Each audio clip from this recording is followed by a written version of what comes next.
1 second. Let's see. All right, we are live. Welcome everyone.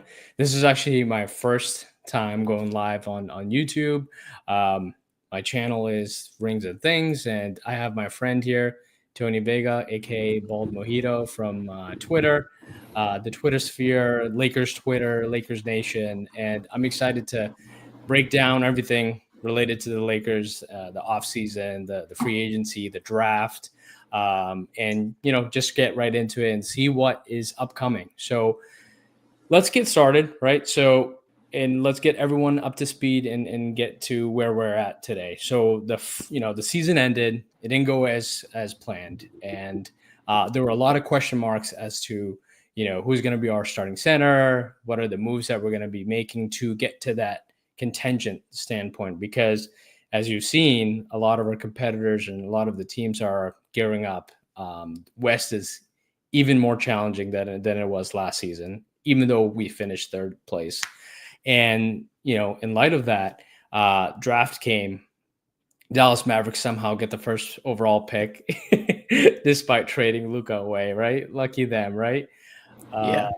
And the Lakers had only one pick, right? Their pick was given away during the Anthony Davis trade. We're finally done with giving away any more assets out of the Anthony Davis trade, thank God. And we had the 50th pick. And Lakers and Rob Pelinka made a few moves to move up and selected Adu Thero. Tony, I want to hear your thoughts on Adu Thero and just I'll give you the platform to speak on him first. I do appreciate the opportunity to speak on it. That was surprising, to be fair. I think going into the offseason, the major concern was a center. And I think everybody was hyper focused on the center acquisition, which, like Lakers need a center. We got kind of rolled through the playoffs with Hayes, and to the point where we didn't even play him. So looking at the draft, we were like the 55th pick. So we not only went and got Thero, like it's not as simple as that. We kind of traded up twice from 55 to 45, and then from 45 to 35 or 36, something like that. And we got him. And I'm not gonna lie, the upside is there. I kind of see the vision that they want to do, which is kind of like this. People kind of view him as a Vando, but honestly, he's not a Vando. He's more like a he's athletic.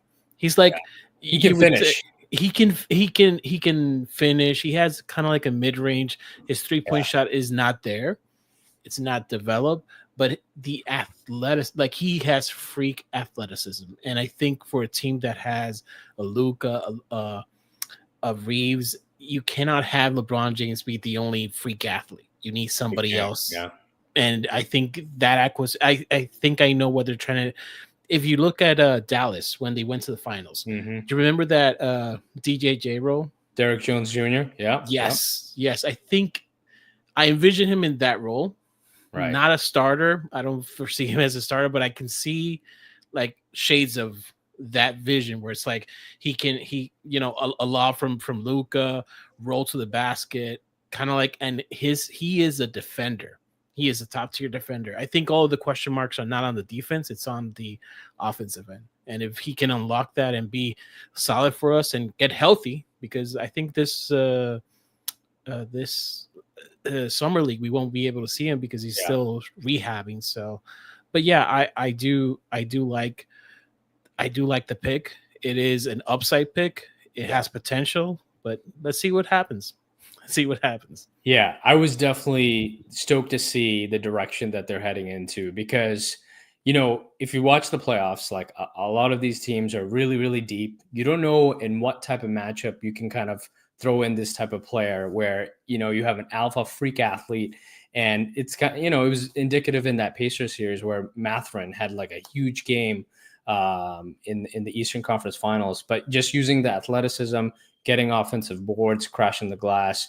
I think there was some interesting, commentary around his shooting where his hands grew, I think, during his Yes. collegiate years where it impacted his shooting ability. Because when I watch his highlights, and obviously it's like all highlights, like everything looks amazing, like when you watch it all, but like the form looks okay to me, right? Like nothing like, when you look at Vando, like you can tell like, okay, that shot doesn't look like it's going to go in. But when you look at Yeah. him, even though like even with the mid range, that was a good comment. Like he has that ability to, you know, get a shot off the bounce or you're catch and shoot. So that's like probably going to be the biggest question mark for him to go from being a rotational player to be a starter. If he can hit those knockdown shots and if he has a consistent reliable 3-point shot, he's made it, because that athletic ability that cannot be taught. That's like you just have that God-given ability, and I'm excited. I mean, like we haven't had this athletic freak type player on the Lakers roster in a very long time. I was trying to think about it. I mean, like maybe Shannon Brown, or I mean, outside of Maybe like the alpha guys, right? LeBron, AD, those guys are like super athletic, but like I couldn't think of anyone who like was a kind of like 1% like above 40-inch vertical type like player where like I saw one play, he caught the ball in the corner, he just pump fakes it, takes 2 steps, and he's doing like a windmill dunk like off the baseline, something like insane. Yeah. There's insane, so you know? it's insane. Like there was also a highlight where he took he had a defensive play, had the steal, went straight, like he was like a freight train to the basket and nobody can stop it. Like he has the ability that I think and by the way, I believe me, I'm not comparing him to LeBron or any phase of but it's just as age progress, we kind of see less of LeBron going to the basket and apply rim pressure. That's Yeah, something that yeah, Thero kind of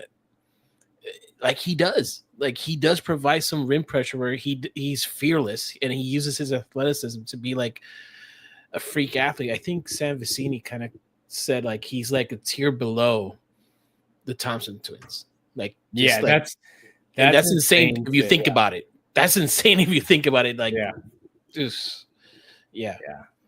Well, it's definitely a bummer that we don't get to watch him in summer league, because I think this is like that's like the perfect type of like environment for like a freak athlete to just like you saw that first play of the game today. Bronny James gets a steal and just like dunks it like his dad. Like that was crazy to see. But I think enough about Adu Thero. I think the biggest kind of like questions that we had heading into the offseason, that was nerve wracking at times. Like you and I were like in our DMs and just chatting, like, okay, what's going on? What's happening?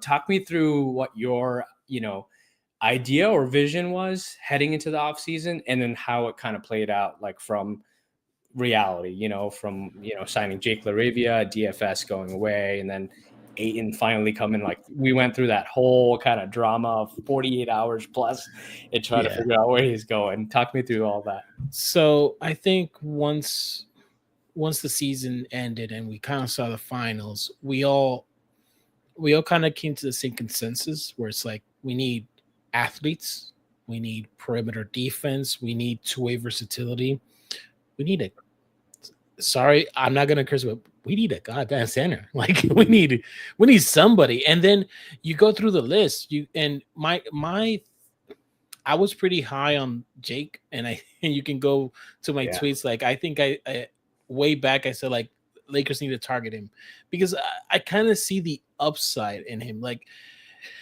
to be fair, like you needed to inject youth to this team, inject Yeah. youth, two-way versatility, upside, and some way that you can develop. Like Lakers have gone through like the Lonnie Walkers, the what's it called, the Malik Monks, where it's like they hit but they can't stick. And I think the Lakers have the opportunity, especially with Jake, where if he hits, he can stick with the Lakers. It's Mhm. more of a long-term piece. And Mhm.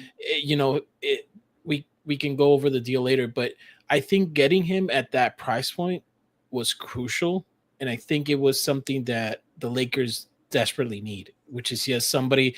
And I'm not saying that he's going to start, but just because DFS is a fringe, depending on the team, he can start or he can be off the bench. But what Jake can provide is a little bit like he's like a Swiss Army knife. Like he can provide a little bit of everything, like from Yeah. shooting to defense. He's not a master of anything. He doesn't do anything particularly elite, but you kind of need that versatility. Yeah. You really do. So I like adding that versatility because I think also I'm in the playoffs. I kind of didn't like JJ to be stuck at Yeah. one. Like these are my starting five. I like these starting five, and I'm not moving from them. It's like Yeah. you could have thrown some versatility in this, and I think Jake can provide that. Another thing was like going through the center list. Like I think you and I were discussing in the group chat, like Goga Bitatse. Yeah. Like we were all saying Goga, or go get Claxon, or go get who was the other one, like Gafford. We were talking about those crazy trades about Austin for Lively or something. Like we were looking at every iterations, but Ayton was one that we never really dived into because 35 million. Like who's you would have to give up so much, so many contracts just to get him. Yeah, and when we were looking also like center wise, even in the free agent market, they're all backup centers. Look at all the free agents that went center wise. Who was a starting caliber center? There weren't any. None of them. Yeah. So like we were trying to, like, maybe Luke Cornett could be someone you could plug in as a starting center, but he was a backup, and he still is going to be, well, most likely will be a backup on the Spurs because you have Wemby. But all right, the Spurs. Yeah, I mean, that's I forgot it was the Spurs. Like the Spurs grabbed him. They give him like I think that part of the MLE for 4 years. That's a good deal for him. But like I envision the summer, the offseason to be like, try to get a starting caliber center, try to add some versatility, and go from there, because I'm more of the opinion that you cannot make every single move in one offseason. Yeah. Like the Lakers have one first round pick. They have expirings, but to do this level of change, you need things to go your way. Yeah. And Jake going our way at I think it's a modest $6 million is more than fine. And it's a 2-year deal too. It's not even 2 year. It's exactly 2 years straight. So no player option, no team option, just straight 2-year deal, which is great. And also, like Ayton being bought out, I think that was the best thing could have happened to the Lakers. Yeah. Like to be fair, because there's no other starting caliber center. We would have to trade everything just to get one player. And this scenario I never envisioned, because it's kind of never really occurred to me like, oh, somebody's going to really get bought out in the summer. You normally see that like during the season or something like that. So I think this was we've improved. That's my opinion. Like we genuinely improved, and that's kind of like where my sense is at this point. But yeah, and we basically swapped DFS for Jake and Ayton. And if I asked you that was a trade on the table, you would probably take it 10 out of 10, right? Yeah, but that I mean, what's the other option? What's the alternative? Hayes, which by the way, he's back. So we're gonna talk about Hayes. We're probably gonna talk about Hayes next. But I mean, you get a starter back, and then you get another rotational piece, all to fit within the MLE, which is just good business at the end of the day. It doesn't matter how it kind of like how it came to be, and we can kind of make our assumptions or machinations of how it came to be, because we know Bill Duffy is Luka's agent. Bill Duffy is also DeAndre Ayton's agent, and then the next person we're going to talk about, Jackson Hayes, is agent as well. But I mean, part of the game as being the GM is relationships, and you can clearly see that we're starting to bridge the gap from a fully clutch relationship to now. I don't know what Bill Duffy is. Do you know what his agency is? Is it like CAA or something else? I have no idea. Let me take I kind of have Spot Track here. Okay, so BDA Sports Management. I think that's correct. Yeah. Yep, that is via Spot Track. So if Spot Track's wrong, don't blame us. But yeah, that's okay. Yeah. So So clearly, yeah, we're starting to see like a changing of the guard, right? From going from a clutch, and I don't really want to talk about like all of those comments from LeBron and Rich Paul, but you're clearly seeing the changing of the guard, and relationships matter. And we'll talk about the next guy that Rob Pelinka and the Lakers team decided to bring back, and that's Jackson Hayes, which came as a surprise. I think it came out on Friday, like right before the weekend started. Actually, I don't even know my days at this point, but I think it you're came right. out a few It was days ago. Friday, Friday? Thursday Okay. or Friday. It was close to the 4th of July. So Yeah, yeah. it was close to 4th of July. And Jackson Hayes is back on the team. And I mean, at the time, we didn't know the number that he was brought back on, but it kind of made sense, right? Like if Al wasn't going to sign with us, which was like kind of the next big that was linked to us. I don't remember if there were any more bigs left at that point after signing Ayton, but like, you know, Hayes is familiar with the team, familiar with JJ's system and Luca, and then obviously the underlying point here is he's also represented by Bill Duffy. So you never know, right? That there could have been a wink wink deal, like okay, I'm going to bring you Ayton, but also we're going to bring back Hayes type of thing, which I was okay with. Like as long as he's like the backup big, or even like a stopgap until we bring another secondary big, because I know they were linked to Nick Richards or other type of backup bigs, maybe Goga. Because I mean, we still have that flexibility of expiring salaries. We can send players to a third team to reroute other stuff if needed to kind of make things work. We have the BAE to absorb players, so there are options to bring in a secondary big. But for now, I mean, I'm okay with Hayes. What's unfortunate is, and I think we kind of got to the bottom of this in the group chat, thanks to Ralph, because he posed a question, and Yossi, who's like a expert Yeah. cap analyst, kind of confirmed it. But Hayes was brought back for above the veterans minimum, which I don't think any of us pegged, right? I thought, So he went for the vet min. So he's technically still a vet min player, but did he get a raise, 120% yeah, raise? it's kind of like what happens when you get like a raise. He didn't get the full raise either. Like he just got a bump. Okay. Um, it's So not. it's It's not. common, right, to It's receive this. yeah. Like you can go back and look at Russell Westbrook with the Clippers. Like he was a vet min. He got a little bump in pay. It's not uncommon what this situation is. And also the same thing with the no trade clause. Like people say, like Rob is the Yeah, one that gave yeah.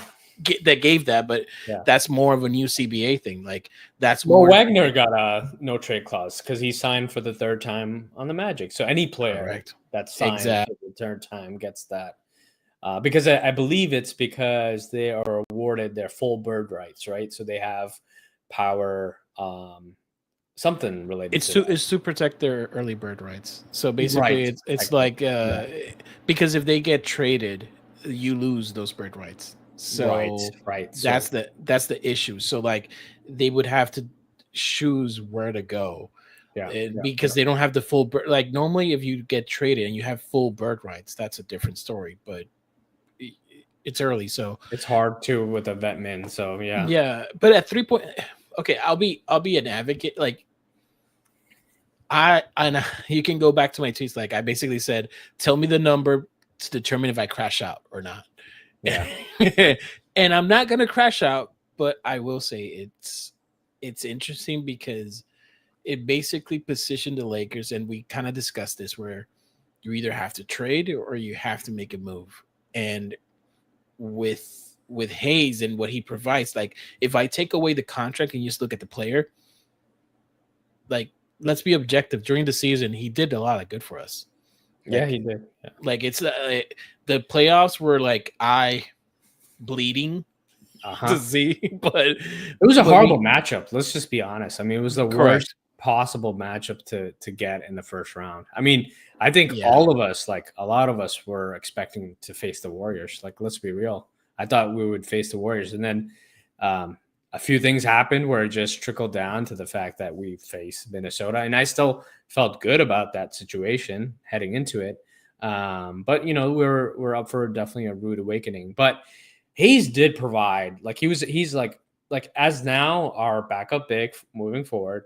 He's a regular seasons innings eater, right? And he already has a chemistry with Luka and LeBron and the rest of the guys. So I mean, um, clearly, I mean, it may not even be beyond the Bill Duffy thing. Maybe Luka's an advocate for Hayes. So I mean, then then what, right? Like there isn't much more to add to that conversation. But I think the bigger point here now, right, is that we don't have access to the full BAE, which is the 5.1 million exception, which we would be able to employ on a few kind of like hidden gem free agents that are available that Lakers are linked to. And I think the Al Horford ship has sailed. I'm not expecting that to still be there Yeah. anymore.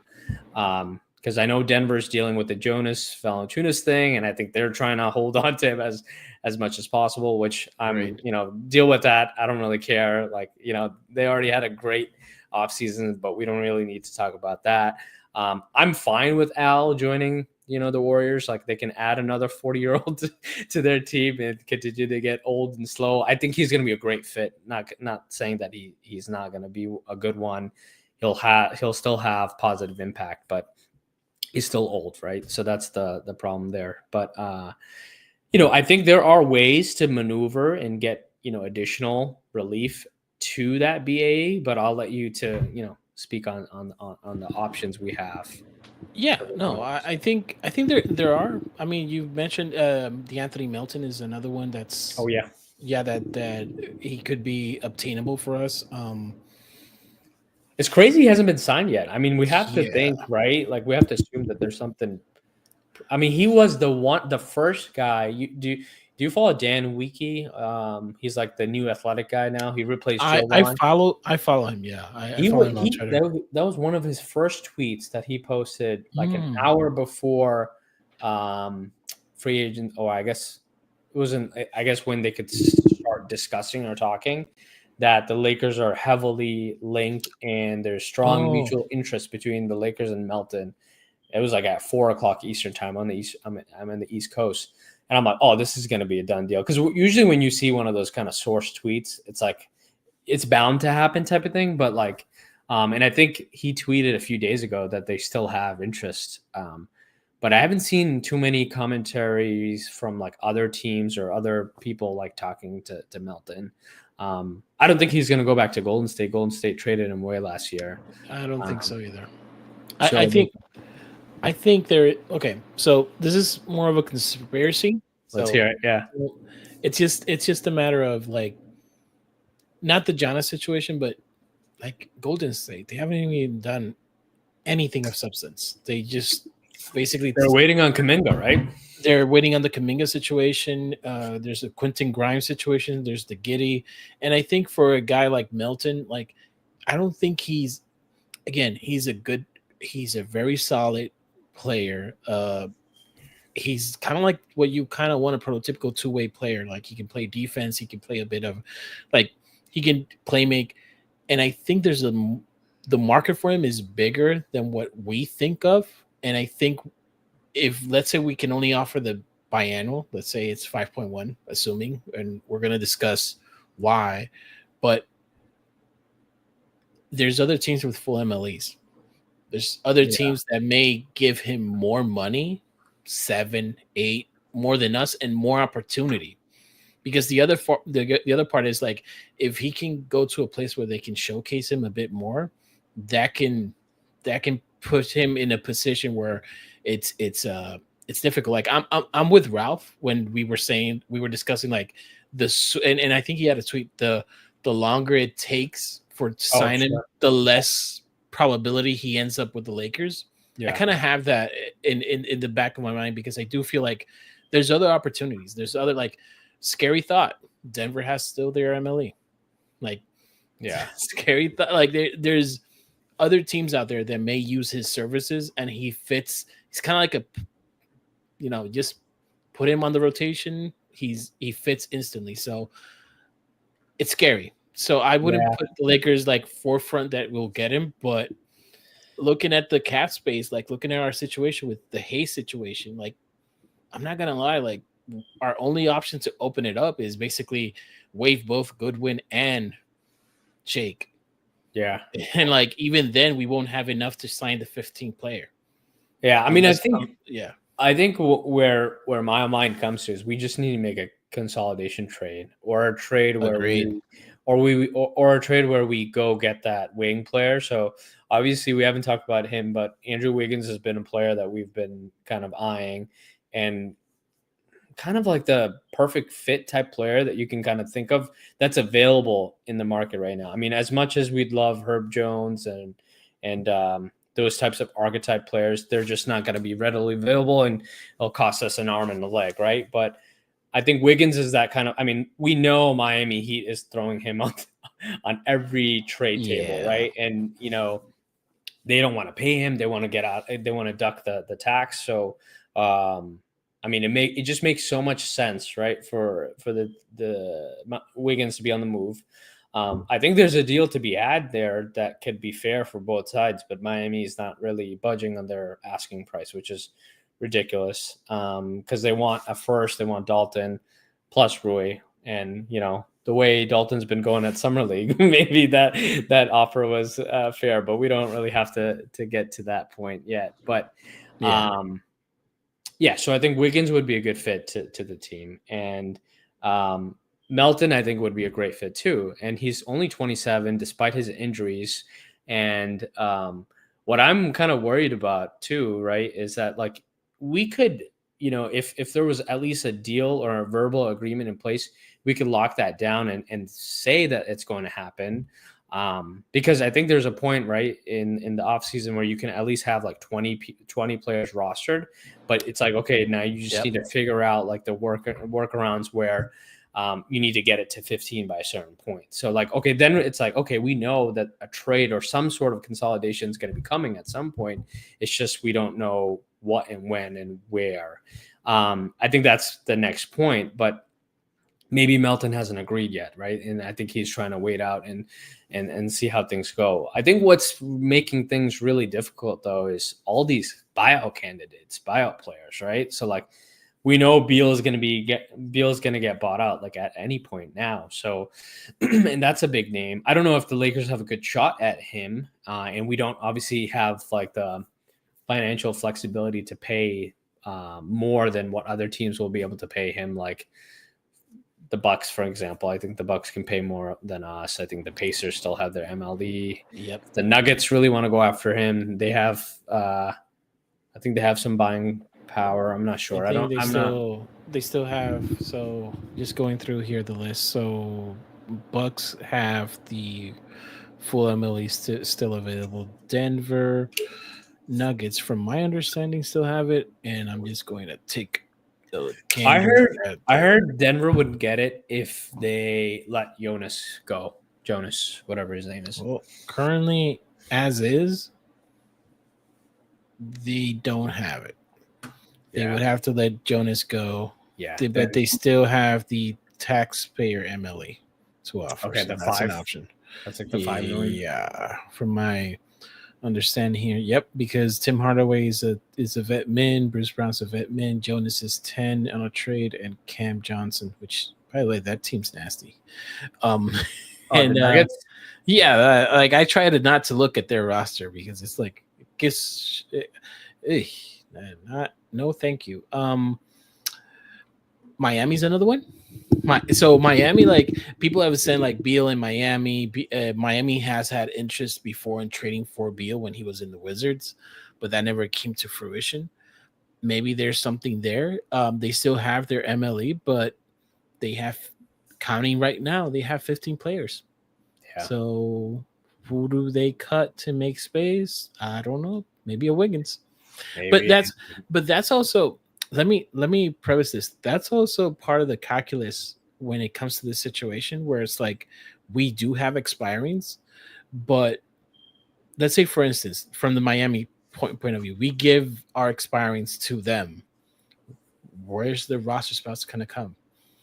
They're going to view it as expirings. They're not going to view they basically are giving us Wiggins for free. You see what I'm trying to get at? Yeah. Yeah. because like they still have to open a roster spot if they want Beal, which is by far a better player than anything we can offer. Yeah.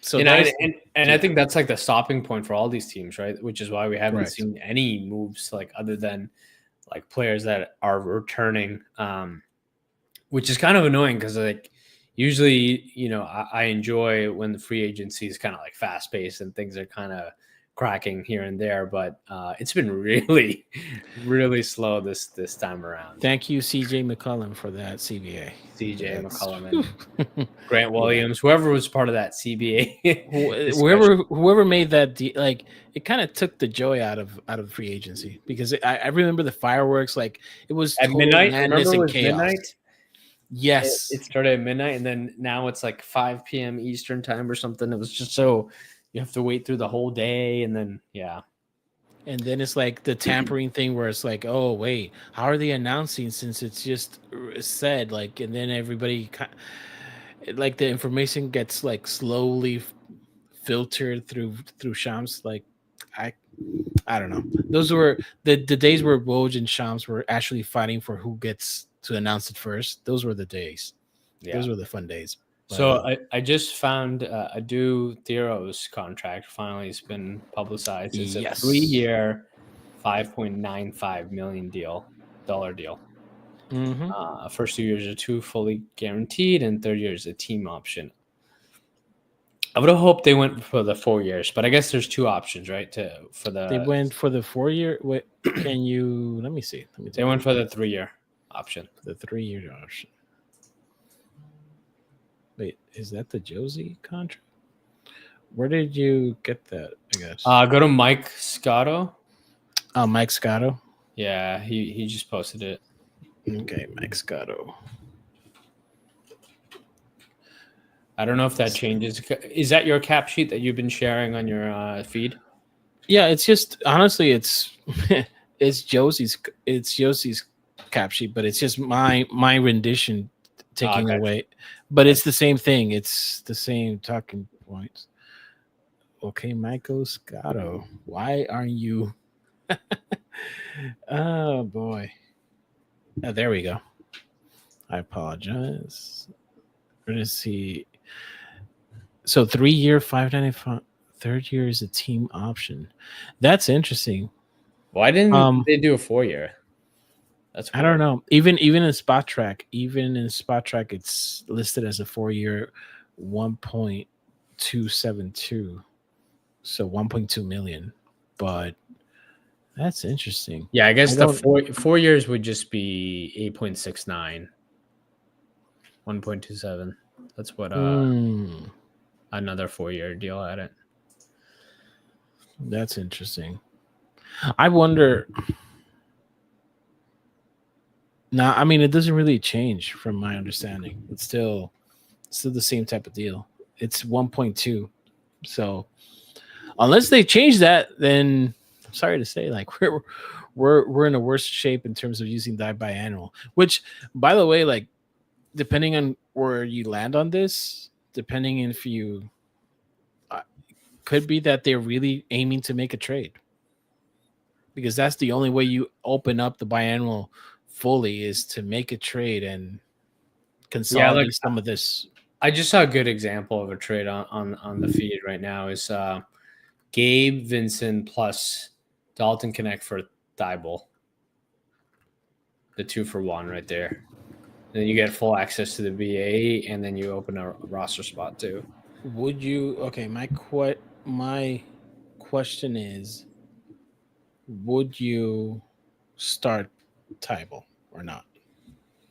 Um, Because that like my issue with this team right now is solely on that the 3 spot. it's yeah well the three spot whatever spot it's just the starting lineup. Like it can't Yeah. have Rui and Austin out there and Luca just trying to guard the perimeter. Like you kind of need an athlete out there that can guard POA. Again, like Aiden's gonna be a little bit of a drop big for most Mm-hmm. part. He's gonna Yeah. switch. He has the ability to, but he's not gonna run it all the time. So you need somebody to be hounding the best player on the court. You know, the opposing player. So Thibault can do it, but he's been injured last season. What's his game total? Like less than 20 or 20 games, something like that. I'd have to look it up, but yeah, It's he's like been he had a injured. very horrid season plagued with injuries. So I don't know. Like that's my issue with these trades. Is like, let's say like the Marcus Smart.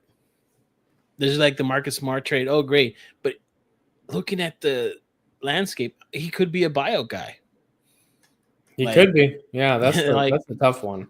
that's a, like, are you going to spend assets on a guy that's probably going to get bought out? I don't Yeah. know. Like it's hard. It's hard to kind of gauge where this thing kind of lands, if that makes sense. Yeah. That's a tough one. I mean, here's the thing though. Like they could also like make a similar type deal and just go get Goga. And I know Magic are probably looking to, because now that they signed Mo Wagner, they need to figure out what to do with Goga and Isaac. Because I don't know if they want to be a tax team, because historically they have not paid the tax, but they will be pretty soon, because once They will be. this next Paolo, I think, needs to get extended next. So once that kicks in, Yep. they're gonna be paying Paolo, Franz, Suggs, and Bain a ton of money. So they're not gonna. They're like the Hawks, where they kind of see the, like, there's blood in the water, and they're like, the East is open, Bucks are in flux, Celtics are kind of like on a gap year, so Indiana's in a gap year. So basically, it's New York, and that's it. So everybody's like loading up to a certain point. So Detroit, what is Detroit doing? No, they're not doing much. But either way, They signed and trade Duncan Robinson, I think, and then brought Karis LeVert. yeah, they brought Karis. But even then, like, that's marginal upgrades. If Yeah, it's Ivy can marginal. come back healthy, that's because they made that run without Ivy. That's also like Yeah, I love Ivy. something interesting. I do wonder what they do in general, but in a sense, like, that's where like trades with the Lakers, like a Goga Isaac. Are we really going to change the starting lineup? No, that definitely doesn't figure out the starting lineup. I guess my question was too, also, like, does Melton have a shot at making it to the starting lineup?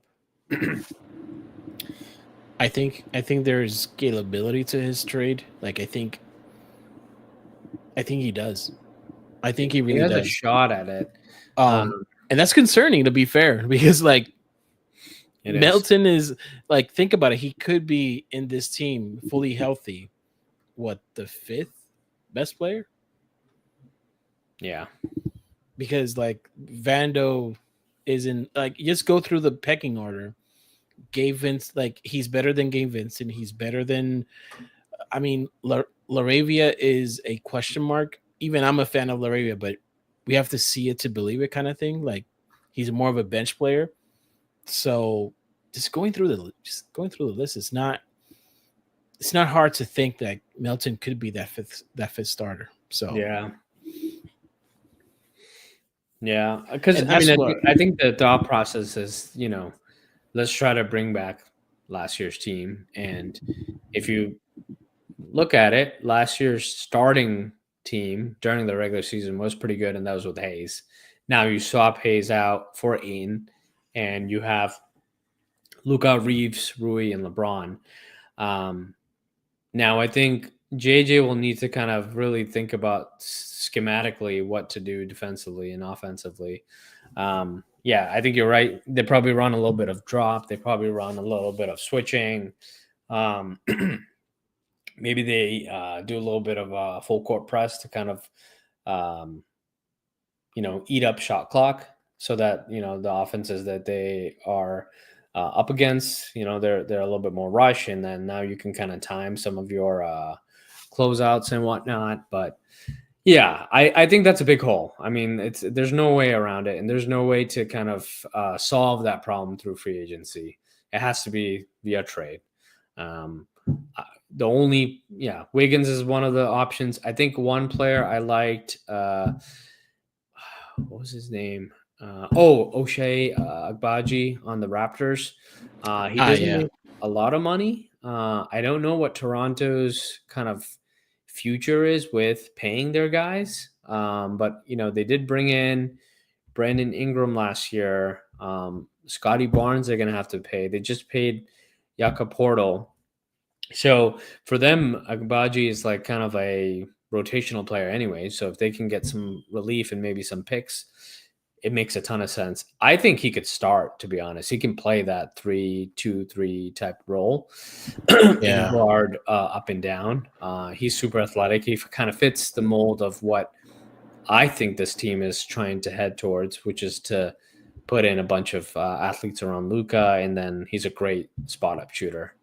Really improved like last season. Like he killed it. So I'm looking at the. That's actually a good pick of what you said about the Raptors. And right now they actually have to make some decisions because they have 16 players. Oh, okay. So yeah, they have 16 players. They do have like AJ Lawson is a non-guaranteed. Colin, our good friend Colin Castleton is Oh, a he's a there non-guaranteed. too. Yeah, he's How over many there. years does Ekbaji have on his deal? He's an Is he expiring expiring? Oh, okay, perfect. 6.3 million. Yeah, that's the thing. He's really cheap salary wise, so you don't have to give up Yeah, too much. Like we could throw Gabe, for example, and I don't know if they're like I think they could probably take in more salary or no, they they can't. can't. They're currently a first apron team Okay, as built right now. They don't have, and they still have. Ooh, there's another Chris Boucher. They still haven't signed him. He's still a restricted free agent. If he wants to come back to them, um, they have space. Like they have roster spots, but if they want to duck down the like they kind of need to shed salary to avoid because they're going to be a tax team. That's okay. interesting. So yeah, that's their situation. So maybe there is something that we can help them in, if that makes sense. But yeah, like 13 players. Yeah, that's difficult. But yeah, that's an option. I mean, I have not seen much of Abaji in terms of playtime. I don't know if he is starter quality, but he's a good That's like opportunity. yeah, it's like a swing you take in terms of like I'll make a comparison. It's when like the Pacers and the Celtics made a trade around sending Brogdon for Neesmith.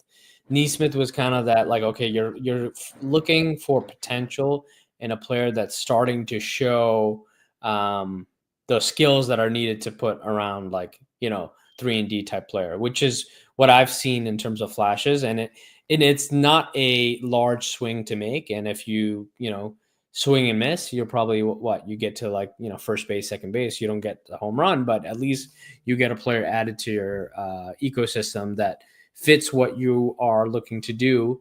And I do think that he will improve, and I think he'll probably be even better if you're playing like next to Luca and LeBron. Those types of players where like once you play Yeah. again, play with a kind of alpha superstar engine type player, your like your job is just so easy that I think he would be able to fit that bill. But I mean, it's all about kind of finding that diamond in the rough. Worst case is what he's just another kind of rotational player, but more athletic and kind of is just an additional weapon on in your second unit. But I mean, it's a okay risk to take because of what it's 6 million, which is nothing, and then Yeah.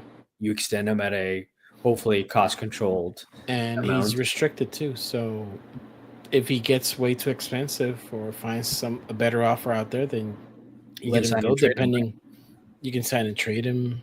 I mean, we tried to sign and trade DFS and that didn't work. But depending on the situation, like Yeah, that one hurt. I'm not gonna lie. Like seeing Cam Whitmore go for seconds, yeah, yeah. And kind of hurt. I feel like there was a lot of commentary on it, but I feel like at the end of the day, Cam, I think, wanted to go to a situation where he could just hoop. Like, I don't think he wanted to go to another team that was looking to, have him fit into a certain role, which is, questions about maybe who he is, who he wants to be.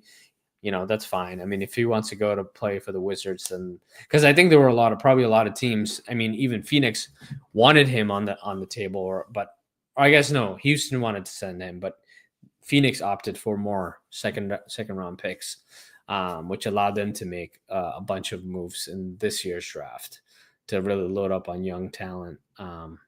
But I think Lakers have some options. I don't think there's short of that. I mean, between having all these expiring contracts, there are avenues and ways to move these salaries. There's it's not rocket science. It's not that hard. They just need to make calls and figure it out.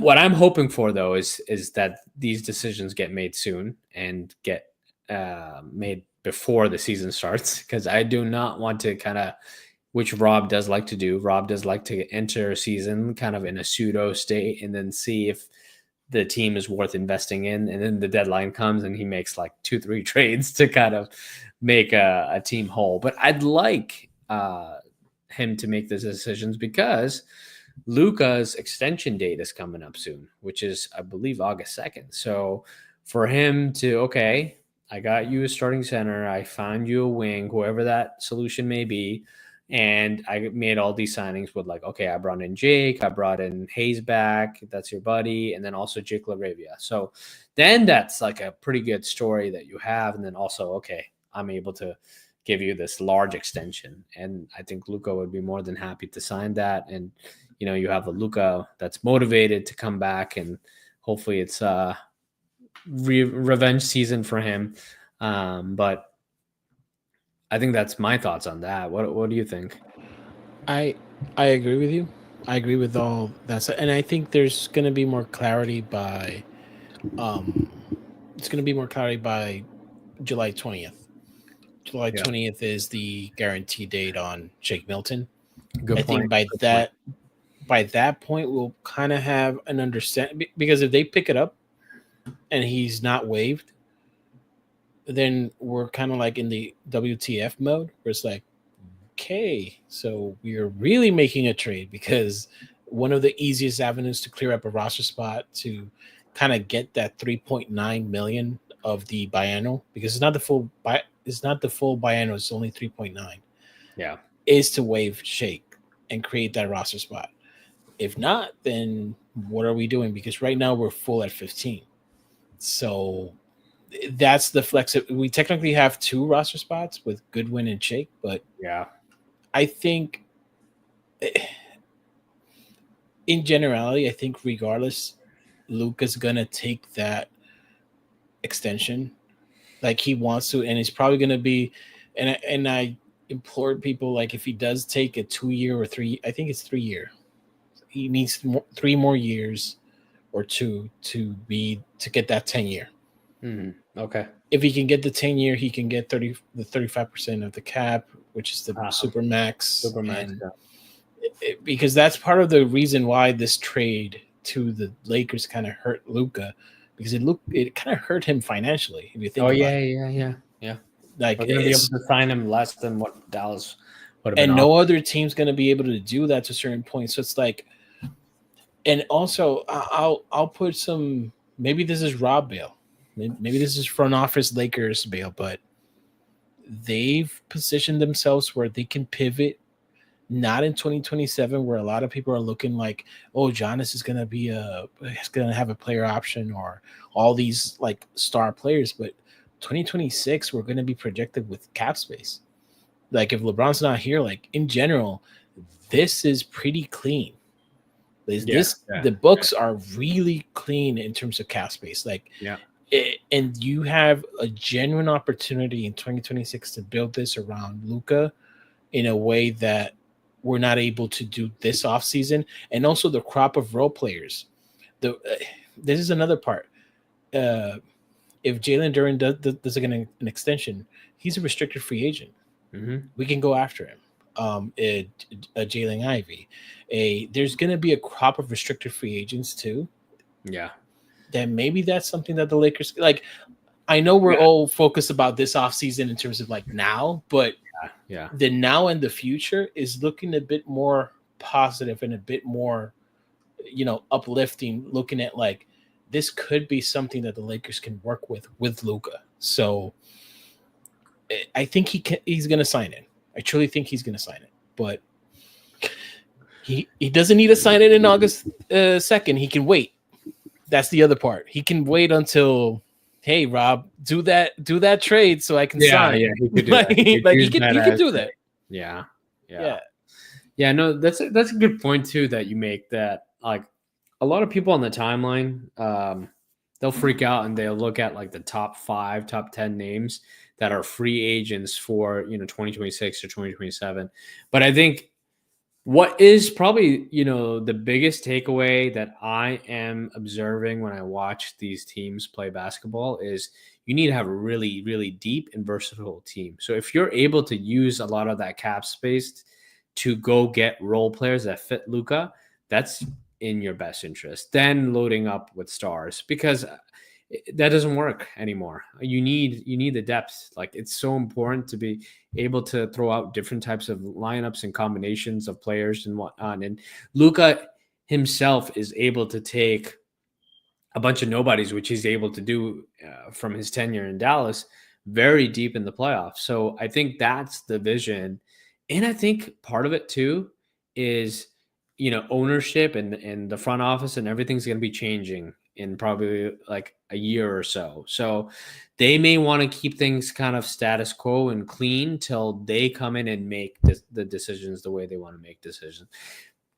I in my past in my life I've seen people go the other way and they just kind of make like rash decisions and do things in haste. But I think it's pretty clear. Like Mark Walter has been part of like the ownership group for some time now, so it's definitely a partnership where I'm sure there's some high level alignment of what kind of future state will be in the interim, and then when they come in and make the changes that they will make. Because I don't believe any of the reports that like, okay, if Mark Walter is going to be paying whatever the valuation of 10 billion is in terms of his share, and he's not going to have any say or any input or like provide additional resources to see his now team that he owns succeed and lose out on the margins and whatever what have you.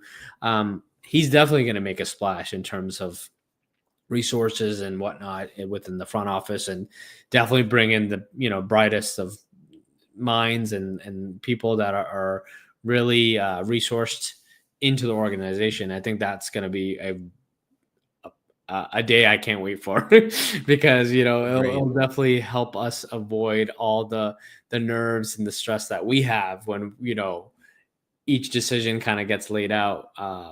I'm so looking forward to the day where I'm like, okay, I trust this front office. They'll make the right decisions. Like that's going to be a huge kind of lift for And the I think that's Lakers. going to happen.